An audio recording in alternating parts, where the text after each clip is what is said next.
मैं जब होऊंगा, ये 1972 की बात है, 72-73 की बात। हम्म, तो मैं तो खाड़े में रहता था, होली दिवाली पे ही जाते थे, त्यौहार पे ही घर पे। तो नहीं तो खाड़े में रहते थे। हाँ। तो मेरी छोटी बहन थी सगी, निमरी नाम था उसका। निमरी। हाँ, निर्मला। अच्छा, निर्मला। तो निमरी कहते थे हाँ जी, उसको। बाद में। तो वो गुजर गई। तो आप हैरान हो गए, सगी बहन। हम्म, और मेरे को 3 साल बाद पता चला था। अब वो गुजर गई, वो भी जब मैं राखी के बाई चांस राखी वाले दिन गया, मैंने पूछा, वो ना दिखती। हाँ। तो फिर जब मेरे को बताया कि भाई वो ऐसे ऐसे गुजर गई थी, हम्म, तो जब बताया, मेरे पिताजी बोले, अब भाई वो तो गुजर ली, हम्म, उसको टेंशन देने के क्या फ़ायदा। तो मैं, इसलिए मेरा बनने का ये भी राज था कि घर में कुछ भी हो जाता था, मेरे पास कोई खबर नहीं होती। ठीक है। मैं मेंटली टेंशन फ्री था। और इसीलिए जो मैंने बताया ना, ये 48 किलो से लेके और 120 किलो तक हर वेट कैटेगरी में, वो यही था। और आज हमारा क्या, हम जब बच्चों के खिलाते हैं जाके सुबह, या तो जब भी कुछ हो जाएगा उसको जब भी फ़ोन पर बता देंगे, नहीं, अब बहुत ज़रूरी हो तो टेंशन की बात बच्चों को बताओ, नहीं तो टेंशन फ्री, क्योंकि टेंशन से तगड़ा नहीं होता आदमी, कोई भी है, पढ़ाई वाला हो, खिलाड़ी हो।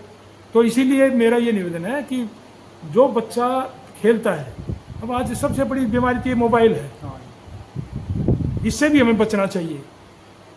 मैं फ़ोन आता है आज भी, फ़ोन सुन लिया बस, कर लिया बस।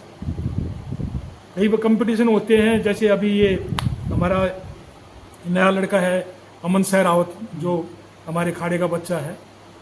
तो ये पिछले मेरे ख्याल से 11 साल से मेरे पास है यहाँ छत्रसाल स्टेडियम में। और ये अभी ओलंपिक के लिए क्वालिफाई किया है।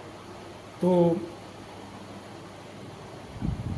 ये जब भी खेलने जाता है तो वो कुश्ती देखते हैं, सब मुझ पर कुश्ती आती है, तो वो चीज़ें देखो जो थारे काम की चीज़ है।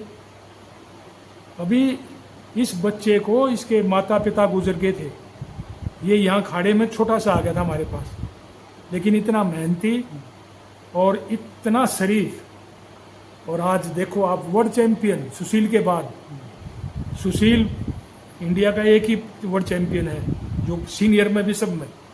और ये अंडर 23 में जो अमन है, तो अभी ये एक इंडिया का बहुत बेहतरीन पहलवान है। रवि दैया है, ये बच्चे, ये सारे, बजरंग पूनिया था, ये सारे ये बच्चे, ये हमारी धरोहर हैं देश की, और खुशी होती है हमें। तो मैं इसीलिए कह रहा हूँ कि कोई बहुत इमरजेंसी वाली बात हो ना, तो उनको बच्चों को बताओ। आज बुआ बीमार होगी, आज दादी एडमिट होगी, आज ये हो गया, तो रोज रहता है घर में, सब इतना परिवार होता है। मैं, सगी बहन थी मेरी, 3 साल बाद मुझे पता चला, और 3 साल में मैं कहाँ जा लिया। उसकी भी छोड़ दो, मेरे पिताजी गुजरे जब मैं भारत केसरी बन लिया था। मैं हॉस्पिटल में गया, डॉक्टरों ने मेरे सामने जवाब दे दिया, अब भाई छुट्टी करवा लो, फिर नहीं तो ये चीर फाड़ करेंगे। राम मनोहर लोहिया हॉस्पिटल में एडमिट थे, उनको टक्कर मार दी थी सांड ने छाती में। अच्छा। वो खेतों में रुखाले थे, तो जंगली सांड था वो, राना खेतों का, उसने मार दी थी रात ने, जवार में बाजरे के रुखाल कर रहे थे। तो मेरा कहने का मतलब है, वो गुजर गए। और मेरे गुरुजी, वो वहाँ से मैं अपनी माँ को और बुआ को, भाइयों को कहा, और भाई छुट्टी करवा लो। मैं खाड़े में आ गया, जबकि ये पता कि भाई ये आज रात का ही है। तो इतना टेंशन फ्री कर रखा था उन्होंने। और फिर जब वो सवेरे मेरा भाई लेने आया, तो भाई वो बाबू की ज़्यादा तबीयत खराब होगी, तो वो एक चीज़ें बनी। और उसके बाद जब गुरुजी दाग देने लगे मुझे, तो शमशान घाट से ही मुझे वापस लिया है अखाड़े में जी। अखाड़े में। और मैं मानता हूँ, अगर मैं 13 दिन वहाँ गांव में बैठता, तो मैं शायद जो परफॉर्मेंस मैंने दी वो नहीं होती थी। तो मैं ये नहीं कहता कि हमें वो चीज़ें, क्योंकि जो परिवार में गुरुजी ने ये कहा, भाई तेरे भाई हैं, चाचा ताऊ हैं, वो सब करेंगे, तू क्या करेगा। तो मेरा कहने का मतलब है, सच्ची में मैं तो उसके बाद में बहुत पीछे पिंडदान करके आया हूँ वहाँ कुरुक्षेत्र में, जब वो कहीं भी मुझे दिखते थे रात को।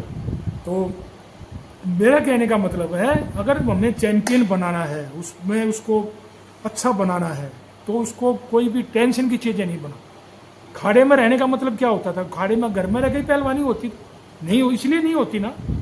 आज ये हो गया भाई, आज वो हो गया, आज ये हो गया, तो इसीलिए खाड़े में छोड़ते हैं। तो वहाँ वो दूध लेकर जाऊँ और फिर उसको बैठा के कान में सारी बताऊँ, तो नहीं।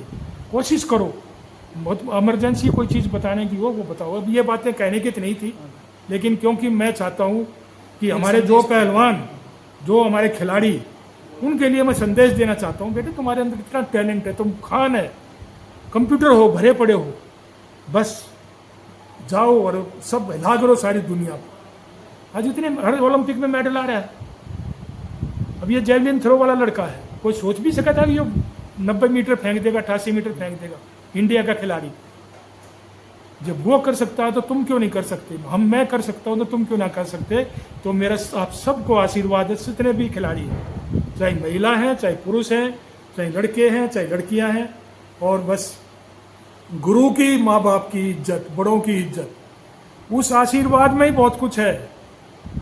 मास्टर चंदगी राम जी ने रोहतक में रुस्त में इनका फाइनल दंगल था, जगदीश मित्र से कुश्ती थी मेरी 1976 में, फाइनल कुश्ती थी। कितनी बड़ी टेंशन होती है, और मास्टर जी मुझे वहाँ खाड़े पर चैलेंज कर रहे, अगर नहीं मैं सतपाल से लड़ूंगा, सतपाल से लड़ूंगा। मैं गया नहीं, लेकिन मेरे गुरु जी माने नहीं, बोला नहीं जाकर। मैंने खाड़े में जाकर मास्टर जी के पैर छुए, सब के आगे, 1 लाख आदमियों के आगे, तो सम्मान है। अब वो क्या, तुम दुश्मन को भी पैर छूओगे तो वो नहीं थोड़ा कहेगा मर जा, वो नहीं तो कहेगा भाई आगे बढ़े, खुश रहे। तो इसीलिए इज्जत करो, खेल अपनी जगह है, हार जीत अपनी जगह है। मैं सब पहलवानों की इज्जत करता हूँ, मैं बहुत, जो भी छोटा है बड़ा है, सब खिलाड़ियों की इज्जत करता हूँ। और उसी से अगर आप जलते रहोगे दूसरे को देख कर, तो फिर तो बन लिए भाई, फिर कभी नहीं बनोगे। बहुत अच्छा लगा आज आप सबसे बात करके, और भाई कोई मेरी बात गलत लगी हो तो मैं उसके लिए माफ़ी चाहता हूँ। लेकिन मैंने तो, और ये तो मैंने 10-15% बताई हैं जीवन की। अगर वो सारी बहुत बड़ी ऐसी ऐसी घटना जो पर, भाई खुश रहो, खूब मेहनत करो। और भाई माँ बाप देखे, हमारे माँ बापों के पास में खवाने का गुजारा नहीं है। वो बड़े, किसी ने किला धर दिया, किसी ने रिश्तेदार को उधार मांग रहा है, कदे किससे मांग रहा है, तो उनकी तरफ देखो। मेरे पिताजी को गुरुजी ने बुला लिया जब वो पिक्चर देख के पकड़े गए थे, तो उसने एक बात कही थी, बोला शिषपाल भाई मेरा ब्योत नहीं है खवान का, मैं तेने खवा रहा हूँ। मगर बाबू आज के बाद नहीं, मैंने उसने गांठ बांध ली।